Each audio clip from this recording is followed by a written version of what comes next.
What's going on, people, and welcome back to the 1893 show, and welcome back to the home of football, Mansfield Stadium. I'm going to start this video with an apology and an explanation. Obviously, you would have noticed, unless by some miracle it's gone out yesterday and I've not seen it. We missed the video. We missed the Donny game. Me and Beth were both there. We did record a video, however, number of different issues along the way, getting it ready, getting it out, so we was unable to do so, unfortunately. I'm not going to bore you with explanations. Basically, there was an issue with some of the stuff that I recorded in the audio, and then there was an issue on my side because it looked fine. Best side it didn't. It was, yeah, a bit of a mess all around, unfortunately. Yeah, so there was an issue on both sides, and just with the stuff, and then obviously what hopefully you guys understand is me and Beth both work full time, so when these issues crop up, it delays the video by a day at a time, because we only have a certain amount of time, both of us, to get these things out. So we apologise for that. Look, I think just to sort of sum up before we go into today's game, I don't want to sit on last week's game too much. It wasn't a good performance, wasn't good enough overall. I think there was some very disappointing moments in there, but let's not take away from the fact that Donny aren't a terrible team, regardless of where they are in the league currently. So if we look at it that way, it kind of is what it is in that one. But we move on to today, and we move on to Mansfield at home. Mansfield having not lost a game all season yet, off the top of my head. Should be a really tough test. Obviously, we're still up there towards the top end of the table. I'm pretty sure we're second last time I checked. Can again obviously go back top today if results go away and we get the job done. Look, we need to make sure that Mansfield is a very hard place to come, and ultimately that's where we need to be, what we need to do. So should be a tough game, should be a good game. What do I want to see from us? I want to see a change. I want to see a better performance than last week, personally. The main thing that came out of last week was that Macauley-Bonne missed countless chances to put the Gills in the lead. I think Neil Harris has been very defensive of his Neil Harris has been very defensive of his striker.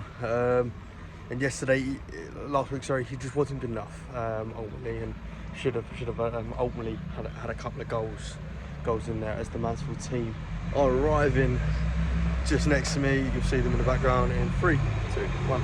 There we go. Yeah, should be hopefully. Sorry, where was I? Oh yeah, so the Macauley-Bonne. Look. He seems to do the dirty stuff, shall I say, the non-pretty stuff quite well, winning headers, chasing down, but in front of goal he's simply not been good enough for me at the moment. So look, I want to see a change. Madison got a couple of goals in the week for the B team. I'd like to see him come back into the fold again, and then so I'll go from my lineup. It'll be Turner and goal, Shea, Masterson, Ogie, Max Clark today.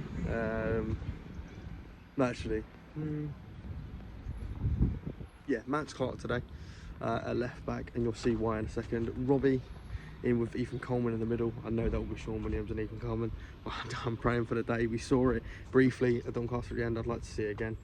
And then on the right hand side, Jaden Clark, Johnny Williams through the middle, and Scott Malone out left mid, so we can sort of slip into a back five defensively, if that makes sense. And then Ashley Nelson up front. I think we're going to have to be very defensively sound, so doubling up on the left side makes sense to me. I'll make one change to what I just said. Connor Mahoney on the right instead of Jaden Clark. Look, I love Jaden Clark, he's a fantastic player, but I think today we need to focus on the defensive side of the game as well as the attacking side of the game. And that is exactly what putting Scott Malone down that left side will do. However, if it is the other way around, Jaden Clark starts or Johnny Williams starts on the left, and I don't know about George Lapsley's fitness at this point, but if it goes that way, then it goes that way. But ultimately, Hopefully Johnny Williams is back inside. Obviously he was missing from the Doncaster game, so that's how I'd go. I want to see Ashley Madison back in the starting 11. Pretty sure he's still our top scorer this season, so hopefully that will happen. Look, I'm going to cut that off there. I'm going to get into the ground, and then hopefully when the team comes out, I'll be back. Right guys, the turn and goal. Alexander Olivos below, Sean Williams, Colwyn, Johnny Williams is back in the side after the Doncaster game, and after them to spell out on the sidelines, Dom Jeffrey fit from the start coming into the starting 11, and then Conor Mahoney and continuing up front, Gillingham sticking by his man, and eventually made up of Morris, Eamon, McKenzie, an absolute bomb, and Candace. Very good side today, and very happy to see Johnny Williams. Very happy to see Johnny Williams playing back through the middle, where I think it's best. Jeffrey down the left, that would be massive for us today, a massive player that really does drive us forward, but very good player for us. Absolutely down the left, and obviously Johnny Williams back in the middle. Very, very strong three in the front. I'm hoping we can get off the Matchday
I got on to both goals in the second, but first, before I do anything, there was something happened in that game, more than football, more than this club, more than anything, more than us, and that was applaud for Kane.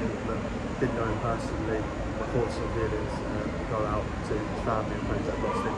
Rest in peace, and may he live on through all of us, Jules fan and this club. But onto the game, McCauley won, finally off the mark. I think it was 2 minutes in, gets on the end of the cross from home, and it gets to the back of the net. Fantastic finish, fantastic goal. Love that. Funny celebration for a minute, obviously referencing the car crash he was involved with, but look, fantastic goal, fantastic off the mark. Overall, the first half, we have definitely been the better team. We've looked fantastic, we've been fluid, we've looked solid defensively. They haven't really had a sniff. Done the ball, really good for making the right choices. One in their second half, fantastic save from Casey Quinn. I don't think he could have done much better. It's going into the top corner from the corner one. It's scored fantastically well. It took his goal very well, but the main talk in the first half is yet again another League Two referee making a mistake which affects a massive game in League Two. One, it's not a foul in the first place. If he comes right next to someone, shoulder to shoulder, their leg goes down. Ball rolls 10, 15 yards forward from where the foul originally was. And the ref blows his whistle to stop the game. He gets his yellow card in his out of his pocket. Therefore, the game cannot restart until the ref has issued that yellow card. He's stopped the game, he's blown the whistle. Players, Ethan Coleman has reacted to getting his yellow card. He's come out of his position because he is reacting to getting these yellow cards, but the players are also reacting to the fact that was given a foul. In all this, they've taken a quick free kick about 20 yards from where, 10 yards, maybe 20 yards from where the original penalty happened. Put it straight from goal. None of our players are aware of it because it shouldn't be allowed to happen. They've gone through, finished it, and then the ref's gone back and looked clear and common. Now, I don't know the rules of the game off the top of my head. However, what I do think is if you have your yellow card out and you stop the game to be a yellow card, the game cannot be stopped until you have again blown the whistle. A quick free kick not to be taken. If it is and the game carries on, you cannot then go back and book the player who's done both. He got it completely wrong. It was absolutely shocking. I can't believe what I've just seen. Honestly, I cannot believe what I've just seen. It is shocking refereeing, and it's taken the sting out of the game for me, which should be going in 1-0.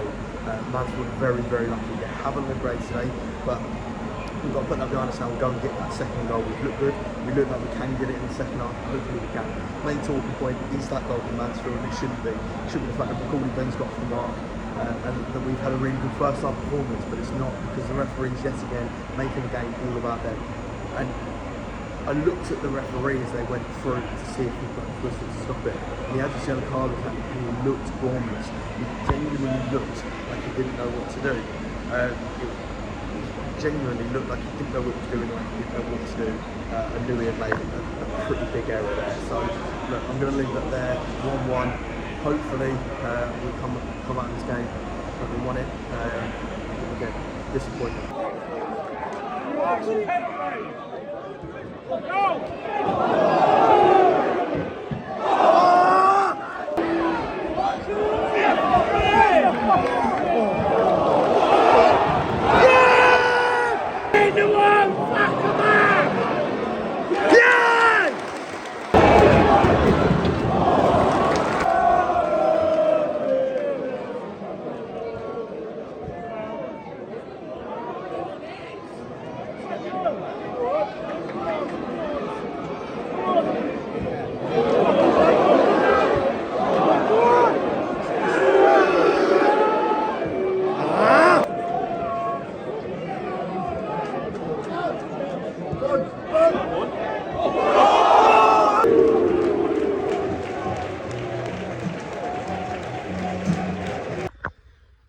Right, the Gills fans, game done. We are now back at home, of course.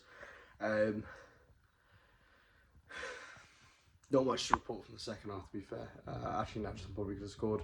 I think we're the better team over the whole game. I tweeted from the 1893 account saying I think that was the best performance we've had all season. I stand by that. I think that's the best we've looked all season. We deserved all 3 points. If you'd have said to me before the game, you're going to draw today, I'd have taken that before the game started. But it does feel like we dropped 2 points today rather than a point gained. And it was through no fault of our own. Horrific refereeing. It wasn't even just that decision throughout the whole game. It was absolutely horrific. But you know me, I'm not one to sit here and blame referees for us losing. Normally, you know, I'm one of the first to say that the ref was poor, but we also didn't do the right things. I've watched back the first situation with the free kick. He has the yellow card clearly out in his hand. He's stopped the game. He's in the action of giving the yellow card. He cannot allow the quick free kick.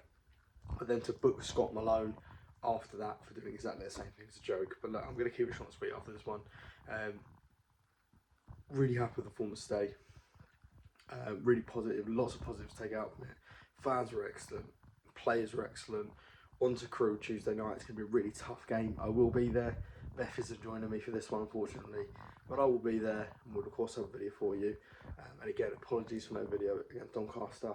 On to Crewe on Tuesday, and then MK Dons at home next week. Tough run of games for the Gills, but we're back the boys and we'll follow them wherever they go.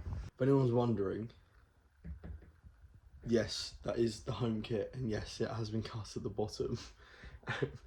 It came and it was too long, and someone said to me, "Oh, I'll fix that for you," and it came back like this. They are buying me a new one, but yeah, it's up there for now because we've got all three, and obviously the classic one as well. But we'll leave that there. That's none the wiser. Good day today. Positive after that. I feel very positive. Disappointed with the referee, but positive overall. And we'll leave that, as we always do, up the Gills.